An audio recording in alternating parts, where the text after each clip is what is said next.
Jaire Alexander signed with the Ravens, and the fallout from his signing on Wednesday morning continues to pick up, especially on the Jalen Ramsey trade rumor front, specifically with the Pittsburgh Steelers. We'll talk about that and look at a new updated Dolphins CB target list in free agency and via trade. I am Nic Rohloff. This is Dolphins Today by Chat Sports. We want to start here when it comes to Ramsey. And I've shown this tweet a couple times. Slick Rick, who's been spot on this entire offseason with some NFL buzz and was the first person to report about the Dolphins potentially trading an All-Pro, which is obviously Jalen Ramsey. He tweeted out last week that the Steelers have inquired about both Alexander and Ramsey, and he expects the Steelers to come away with one of them before training camp gets underway. Well, with Jaire Alexander going to the Ravens, Ramsey is the obvious other choice. Well, he doubled down on this last night, saying that Ricky, the so-called insider, whatever. But hey, he's wearing this, my kind of hat, great hat. Maybe he's turning it around. Ramsey to Steelers. Hope it's true. If he's wrong again, disaster. So he is implying that he still believes Omar Khan and the Pittsburgh Steelers will ultimately make a trade with the Miami Dolphins to get Jalen Ramsey. So that is something that we need to continue to monitor. And when Jalen Ramsey inevitably gets traded, we will be breaking that down here on the channel. So subscribe, turn those notifications on so when we go live and make a video about the trade, you don't miss a thing. Join the channel today. I do believe there could be extra motivation for the Pittsburgh Steelers to get Jalen Ramsey onto their roster. They just saw their largest rival in the Baltimore Ravens add to their secondary with Jaire Alexander, creating the best secondary in all of football. I mean, it's absolutely loaded. They've got Jaire Alexander, Marlon Humphrey, Nate Wiggins, Malachi Starks, and Kyle Hamilton. That is just absolutely sickening. So I truly do believe we could see Pittsburgh starting to get more aggressive to add Jalen Ramsey to their cornerback room. They also have a solid room already, but it could be taken to the next level. Joey Porter Jr. has continued to be elevated to that CB1 status. Darius Slay, they signed him from Philadelphia in the offseason, but they have a massive hole in their nickel spot, and that is where Jalen Ramsey could come into play. Ramsey is so versatile in the back end. He could play nickel, he could play safety, he could play outside corner. We saw him play that nickel safety hybrid role for the Los Angeles Rams. Obviously, was a boundary corner in Miami and Jacksonville, so he can play all over the back end, and then you pair that up with Minkah Fitzpatrick, Deshaun Elliott. Now you're talking about one of the best secondaries in all of football with the Pittsburgh Steelers, and you could counteract Baltimore's move with a move of your own. This is also a good thing for Miami. I understand the Steelers being involved now for Jalen Ramsey, but it also could potentially move that price tag up for the Dolphins in a potential trade. The sticking point is, so we've heard throughout this entire process with Ramsey, is the amount of money that the new team acquiring is being asked to pay. The Dolphins do not want to pay a lot of that Jalen Ramsey salary for him to not play on their football team.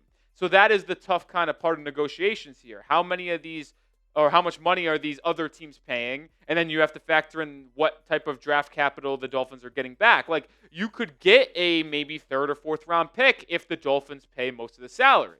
But if Miami is prioritizing not paying that salary, well, then the pick the other team might send could be a fifth or sixth round selection. So you have to balance kind of, do you want to save yourself money or do you want the best return possible with draft compensation? That's kind of the game we are playing.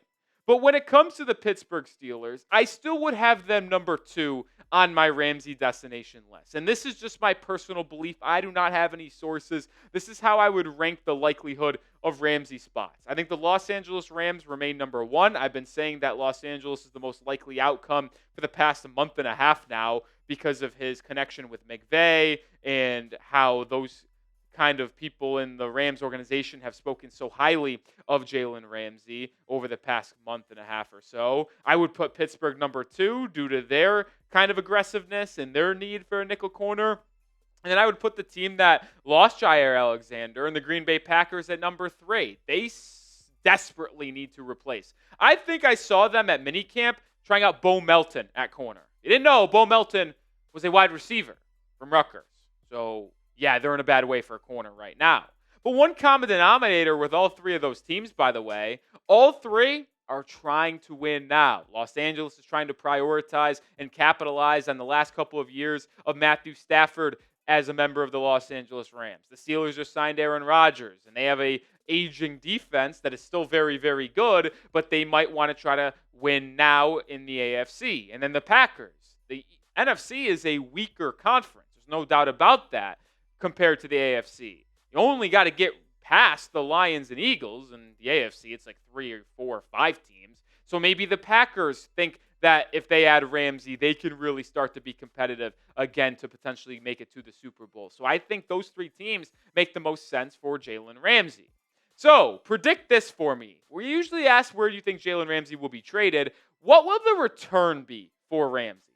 I am going to give my answer here in just a second, but what kind of pick? Is it going to be a 3rd, a 4th, a 5th, a 6th? Let me know what pick the Dolphins ultimately get back for Jalen Ramsey. I think it's a 4th-round pick. Maybe it's because I believe that when push comes to shove, there will be a middle ground found on what the Dolphins will pay for that Jalen Ramsey contract, which could net Miami a 4th. It could be a conditional 5th that turns into a 4th, could be a conditional 4th that turns into a 3rd, couldn't just be a straight-up 4th. Either way, I think that's what ultimately happens. Because I think those 3 teams we just mentioned in Green Bay, Pittsburgh, and Los Angeles are all going to get aggressive for Ramsey, which could bump that pick up a round for the Miami Dolphins. And I hate to give Chris Grier credit because I don't think he's that good at his job, and I have been very much on the train of he needs to go, like most of you in the comments as well.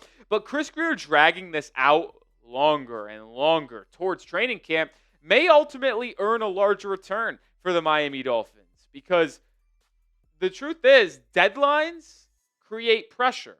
Pressure creates impulse. Impulse creates larger return in trades. Like that's why you see deals happen so crazily at the trade deadline. It's like, oh, we can't make a trade any much longer than this next day, so we have to offer our best package now. Well, as we get closer and closer to training camp, these teams are going to want to get Jalen Ramsey into their building to start working with these other guys in their secondary, learning the scheme, learning the system, and being a part of their culture. Which means as we get closer and closer to training camp over the next month, these offers might start to get upped up a little bit. And Grier, instead of taking a crappy package over the last month, could get something much better in the next month as we get closer to mid-July when teams and rookies start to report.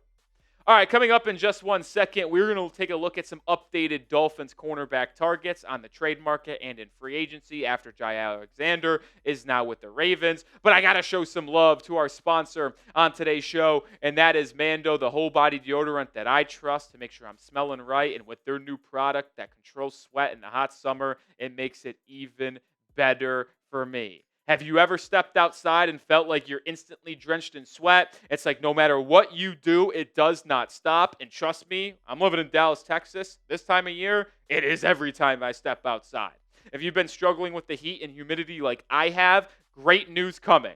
Mando has just launched something that takes sweat control to the next level. Introducing the Mando Deodorant Plus Sweat Control Solid Stick. It's double protection. Finally, you get the odor control you love with Mando, plus powerful sweat control. Mando Starter Pack is perfect for new customers. It comes with a solid stick deodorant, cream tube deodorant, 2 free products of your choice, like mini body wash and deodorant wipes, plus free shipping. My favorite item has always been the deodorant wipes because it's been my go-to item to take with me, whether I'm running errands, traveling via plane or a long car ride. So if I feel like I need a little bit of a freshen up, the deodorant wipes are right there to get it done for me. But with that sweat control deodorant stick, I mean, I need that, especially in the summertime. And as a special offer for listeners, new customers get 20% off site-wide with our exclusive code CHAT. Use code CHAT at shopmando.com for 20% off site-wide plus free shipping. SHOPMANDO.com. Please support our show and tell them we sent you. Mando's got you covered with deodorant plus sweat control. Say goodbye to sweat stains and hello to long-lasting freshness. Let's get over to more on the Miami Dolphins and CB targets that we could see Chris Grier potentially go out and get to replace Jalen Ramsey after they inevitably make that trade. Well, I do actually want to showcase this because I know a lot of people are asking me on Twitter and in the YouTube comments about if Miami was interested in Jaire Alexander. Well, Barry Jackson reported this late afternoon, about 5 hours after Alexander signed with the Ravens, saying that the Dolphins did end up calling on Jaire, but didn't feel comfortable making a competitive yet until it can trade Jalen Ramsey. Jaire didn't want to wait on anything after getting an opportunity with Baltimore, where he took a little bit of a cheaper contract than expected at 4 years over 1 year with $2 million in incentives to potentially get up to $6 million. So who knows if Miami ended up offering a $6 million contract that could get up to like 8, so just increasing the base by 2 years, $2 million, maybe Alexander's a Miami Dolphin. But that's not the case. They didn't want to empty pretty much all of their salary cap space before they trade Jalen Ramsey right now. So it is what it is. So as we move forward, these are the top 4 free agents available for Miami. We talk about these 4 quite a bit. Asante Samuel Jr., Rasul Douglas, Mike Hilton, and Stephon Gilmore. We talk a lot about the top 2 here. We know they've checked in there. He won't be signing until July after his medical checkup on his neck surgery. Rasul Douglas has an offer on the table for Miami, but he wants more money. We'll see if the Dolphins up that offer. There has been alleged interest in Mike Hilton, but nothing concrete in terms of offer or reaching out. And Stephon Gilmore, we haven't heard anything about Miami potentially getting Stephon Gilmore, but maybe there should be because he is the most experienced out of these 4. He's the most accomplished out of these 4, and I think he could be a serviceable CB2. He's not going to be a good CB1, but a servable CB2, which is as good as anything Miami has on the roster right now. But with everything being said, I still think the Miami Dolphins should absolutely explore the trade market to potentially improve their cornerback room. Their corners just simply need to be improved on, and although I do like some of those free agents, they are not going to be game changers to where you add them to your room and you're like, holy crap, the Dolphins cornerback room is now really, really good. But you might be able to find a corner that could shape the room in a different direction on the trade market. And there are 2 players that I have specifically in mind on a trade for Miami. We'll get to those 2 players here in a second. But I want to get your quick thoughts here. Should the Dolphins trade for a cornerback instead of signing one? Type Y if you think they should explore a trade. Type N if you think they shouldn't and just play the young guys or sign a free agent. Let me know your thoughts down below. The 2 trade targets in my eyes for Miami are these 2. Jalen Watson from the Kansas City Chiefs and Greg Newsome from the Cleveland Browns. And both of them, I think, are available via trade. And when you look at each situations, both of them are going into their final year of their rookie contract. Jalen Watson was a day 3 pick, so he's entering the 4th year of his rookie contract, extremely cheap. Greg Newsome was a first-round pick out of Northwestern. He has the 5th-year option, which is a $13 million contract. But either way, both of them are scheduled to be free agents next year, and both of them don't seem to be likely extension candidates. First of all, Kansas City has not extended a single corner they drafted since Brett Veach took over as GM. The first corner that will be drafted by Brett Veach and then extended will be when they ultimately extend Trent McDuffie. So it seems increasingly likely that Jalen Watson will be a free agent next year. So maybe Kansas City would just like to recoup an asset and trade him for a day 3 pick this offseason. And Newsome has been on the trade market for a while now, according to some NFL rumors, and I think could be an intriguing option for the Fins. So let's look at these 2 cornerbacks in comparison over their career. Greg Newsome is certainly the more accomplished player, playing 2,939 snaps compared to Jalen Watson's 979 snaps. Now, Watson did deal with a shoulder injury that cost him half of last season. He did return for the Super Bowl, not that it really mattered, so it's not like his health is an issue this offseason. But you see the 2 in their coverage numbers. Both of them hover around a 60% completion percentage when targeted, pretty solid.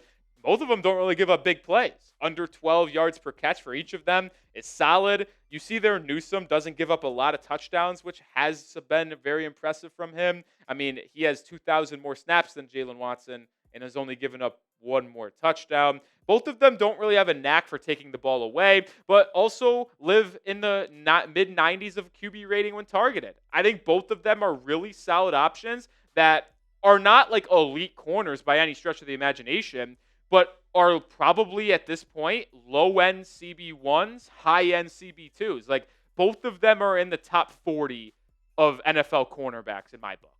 Like, both of them are. And if you're in the top 40, that's probably a low-end CB1, high-end CB2 at bare minimum. I think both of them would go for a 4th-round pick in a trade because they are going into a contract year, so a team trading for them would have to extend them or run the risk of losing them next offseason. And I think I'm okay doing that. Why is that? It's simple math for me. It is. Like, you trade Jalen Ramsey for a 4th-round pick. You then take that 4th-round pick and trade it for either Jalen Watson and Greg Newsome, and then you up your offer a little bit to Rasul Douglas.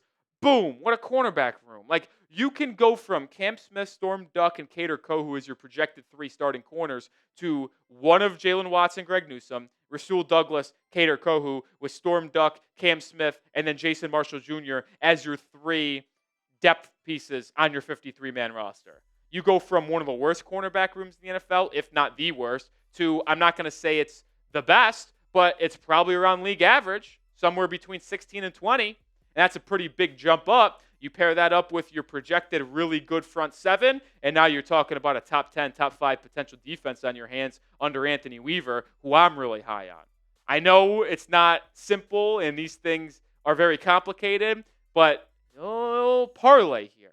Trade Ramsey, take that pick, trade it for a corner, sign Douglas, bada bing, bada boom. Make me GM, right? Yeah, if only if it was that easy, folks. Either way, when things goes down with the Miami Dolphins, we'll have you covered with content. So make sure you are subscribed and turn your notifications on so you don't miss a beat.